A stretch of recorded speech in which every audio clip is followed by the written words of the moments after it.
মোটরসাইকেলের রেজিস্ট্রেশন নাই এবং যাদের হেলমেট নাই এবং যে সমস্ত চালকের ড্রাইভিং লাইসেন্স নাই তাদেরকে সরবরাহ করা হবে না। তাদের বিরুদ্ধে দেশের পরিচালিত আইনের ব্যবস্থা নেওয়া হচ্ছে।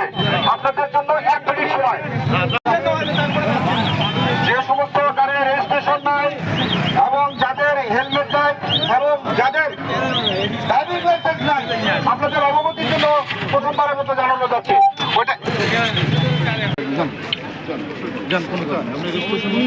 সবার উনি চলা আপনি চালাই দেবেন প্লিজ ভাইয়া উনি চলা একটু হেল্প করুন ভাই প্লিজ থানায় যান লোক জানেন না অসুবিধা অফিসার আছে সার্জেন্ট আছে এখানে নাম লেখাইয়া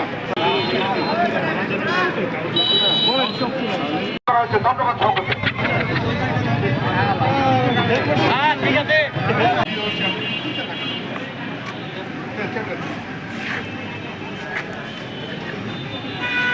কোথায় যাবো আমার সামনে কোথায় যাবেন আপনি কি দিচ্ছেন